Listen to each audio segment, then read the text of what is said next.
두경밤은 머리와 목 부위에 발생하는 악성 종양을 통칭하는데 주로 부강, 인두, 후두, 부비동, 침샘 등이 해당됩니다.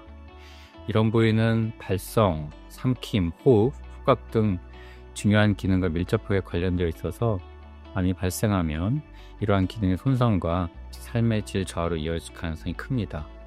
두경밤의 증상은 발생 부위에 따라 다르게 나타나며 구강암은 입안이나 혀에 2주 이상 치유되지 않는 궤양, 붕어리 또는 출혈이 나타날 수 있고, 인두암은 삼키기 어려움, 목의 이물감, 그리고 경부, 림프절, 종대가 흔합니다. 후두암은 3주 이상 지속되는 목소리 변화가 주요 신호이며, 비인두암과 부위동암은 한쪽 코막힘, 반복되는 코피, 안면 통증이나 부종 등이 동반될 수 있습니다. 침샘암은 귀 밑이나 턱 밑에 무통성 종괴가 생기고 경우에 따라 얼굴 근육 마비, 즉 안면 마비가 발생할 수도 있습니다. 이러한 증상들이 2주 이상 지속될 경우 조기 진단을 위해 반드시 이비인후과 진료를 받는 것이 중요하겠습니다. 두경밤의 주요 발생 원인과 위험 요인은 흡연과 음주가 가장 대표적입니다.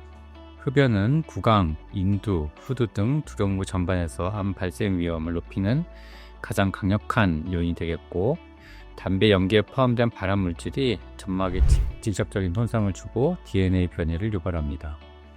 음주는 알코올 자체의 발암성뿐만 아니라 구강과 인두 점막의 투과성을 높여 발암물질의 침투를 촉진하며 흡연과 병행할 경우 발병 위험이 굉장히 높아지게 됩니다. 최근에는 인간 유두종 바이러스, 즉 HPV 감염이 부인두암의 중요한 원인으로 주목받고 있고, 이는 성접촉을 통한 전파와 관련이 있습니다. 이 외에도 부강암의 경우에는 부적합한 틀니나 만성적인 자극, 구강위생 등에 의해서 발생할 수 있겠고, 드물지만 여러가지 직업적 발암물질에 대한 노출, 방사선 노출 등도 위험 요인으로 작용할 수 있습니다.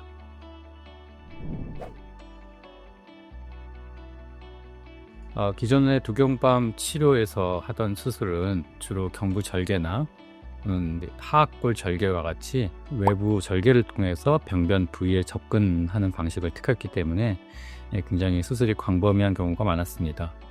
하지만 최근에 개발된 로봇 수술을 이용을 할 경우에는 절개 범위가 적어지게 되었고, 특히 경구강 로봇 수술, 즉 입안을 통해서 로봇을 집어넣어 수술을 하게 되는 경우에는 외부 절개 없이도 종양 부위에 도달하고, 로봇에 탑재된 3차원 고해상도 확대 영상과 다관절 로봇팔을 이용하면 미세 구조물을 보존하면서 암만 선택적으로 정밀하게 절제를 해낼 수가 있습니다. 이를 통해서 발성이나 삼킴 같은 두경부의 핵심 기능을 유지할 수가 있게 되고, 통증, 출혈 부종이 적어서 회복이 빠르며 흉터가 남지 않는 유용적인 이점도 있습니다.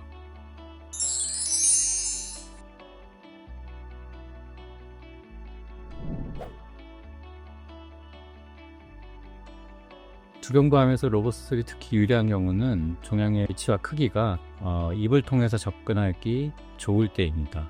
예를 들어서 구인두, 즉 편도나 혀 뿌리 쪽 부위, 그리고 하인두, 후두처럼 입안을 통해서 시야 확보가 가능한 부위는 외부 절개 없이 로봇 팔로만 접근을 할 수 있어 로봇을 이용한 경구강 수술이 매우 효과적일 수 있습니다.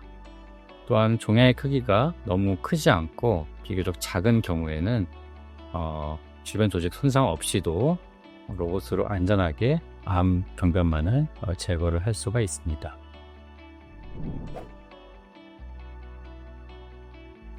로봇 수술한 이후에는 직후에는 출혈과 호흡곤란, 심한 부종 등의 합병증이 발생할 수 있기 때문에 의료진의 모니터링 하에서 안정적으로 회복하는 것이 중요하겠습니다.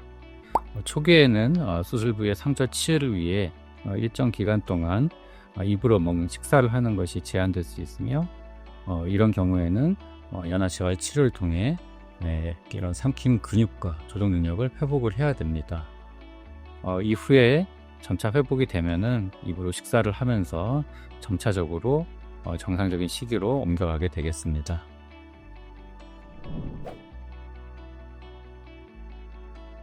두병부암을 예방하기 위해서는 위험 요인을 줄이고 조기 발견 가능성을 높이는 생활습관과 건강관리가 필요합니다.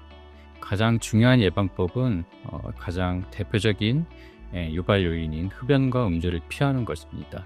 그리고 최근에는 인간 유두종 바이러스 감염이 이 구인담의 중요한 원인으로 알려져 있기 때문에 안전한 성생활 수칙 준수하고 또 HPV에 대한 예방 백신 접종이 도움이 될 수가 있습니다. 또한 구강암의 경우에는 만성적인 자극이 원인이 될 수 있기 때문에 잘 맞지 않는 틀니나 인공 이빨이 있을 경우에는 치과 검진을 통해서 이를 교정하거나 치료하는 것이 필요하고 구강 관리 위생도 평상시에 신경 쓰는 것이 중요하겠습니다. 두경부암이 다른 암에 비해 치료가 힘들고 결과가 나쁜 편이지만 조기에 발견하여 잘 치료하면 충분히 완치할 수가 있습니다. 따라서 이상 증상이 발견하면 즉시 이비인후과를 찾아 두경부암 발생 여부에 대한 검진을 받고 조기에 치료하는 것이 매우 중요하겠습니다.